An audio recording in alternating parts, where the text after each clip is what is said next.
এটা তো ইতিহাসে প্রথম ঘটনা। বিগত দিনে তো এরকম কোনো ঘটনা ঘটেনি বা এরকম কোনো ঘটনার কিছু নেই। এটা নজির, খুব নিন্দনীয় এবং অত্যন্ত লজ্জাজনক যে রাজ্যপাল এরকম একটা কাজ, তার বিরুদ্ধে এরকম একটা অভিযোগ আসতে পারে। তদন্ত করা হোক, এবং উনি যেরকম বলে যে তদন্তে সবাই সহযোগিতা করা উচিত, ওনারও তদন্তে সহযোগিতা করা উচিত এবং আইনের ঊর্ধ্বে কেউ নেই। এটা কেন সেই একপক্ষতা হচ্ছে কেন? নিরপেক্ষ হওয়া উচিত না? তদন্ত তো সবার, আইনের ঊর্ধ্বে তো কেউ নয়। তদন্ত যদি অভিযোগ আসে, কোনো মহিলা অভিযোগ করছে তার বিরুদ্ধে, তাহলে তার তো তদন্ত হওয়া উচিত। এটা তো তদন্ত সাপেক্ষ। সবাই তো বলবে, কারোর বিরুদ্ধে অভিযোগ হলে সে তো বলবে নিজেকে বাঁচানোর জন্য। রাজনৈতিক অভিসন্ধি কারা করে? রাজনৈতিক অভিসন্ধি যারা করে তারা তো সব থেকে বেশি তো পক্ষপাত রাজ্যপাল নিজে করে। বিগত দিনে তো আমরা দেখেছি সেই নজির। আপনাদের দুয়ারে আপনারা আসুন, মমতা বন্দ্যোপাধ্যায় জুতের মাথার উপর হাত রেখে মমতা বন্দ্যোপাধ্যায়ের উন্নয়নকে ত্বরান্বিত করতে সাহায্য করুন। মমতা বন্দ্যোপাধ্যায়ের বাংলায় বিরোধী সিপিএম বা বিজেপি কোনো জায়গা নেই। উন্নয়নকে ত্বরান্বিত করতে, মমতা বন্দ্যোপাধ্যায়ের হাতকে শক্তিশালী করতে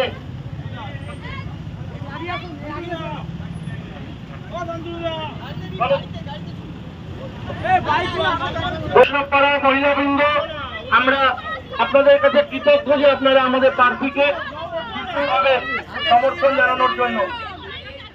সবাই মিলে আসুন, মমতা বন্দ্যোপাধ্যায়কে ঘাসের ওপর জোড়া ফুল চিহ্নে ছাপ দেওয়ার শপথ আমরা আজকে নেই এবং আগামী 4 তারিখ আমরা সবাই মিলে আনন্দ করব। সায়নিধি আবার আসবেন আমাদের বিজয় মিছিলে এবং সবাই মিলে আমরা সেদিন পায়ে পা মিলিয়ে মমতা বন্দ্যোপাধ্যায়ের নামে জয়ের ধ্বনি দেব আগামী 4 তারিখ।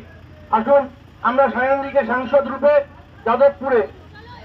মনে করি না যে anybody is above law, right? এবং এটা অত্যন্ত আনফর্চুনেট, দুঃখের এবং ভয়াবহ। এরকম আমরা আগে কোনোদিন শুনিনি। এবং রাজ্যপাল নিজে যখন বলেন যে সব বিষয়ে যারা যারা অভিযুক্ত, যে কোনো ক্ষেত্রে হোক, সেটা দুর্নীতি হোক, সেটা কোনো রকমের অন্যান্য চার্জেস হোক, রাজ্যপাল যেরকম ভাবে সকলকে বলেন যে সহযোগিতা করা উচিত তদন্তের সঙ্গে, আমি মনে করি যে আজকে ওনার বিরুদ্ধেও যদি কোনো রকমের অভিযোগ উঠে থাকে, রাজ্যপালেরও সহযোগিতা করা উচিত, যাতে তদন্ত হতে পারে। সর্বক্ষেত্রেই এগুলো অত্যন্ত গুরুতর গোছের অভিযোগ এবং অত্যন্ত নিন্দনীয়। সেটা তো তাহলে মনেই হচ্ছে যে is trying to hide something.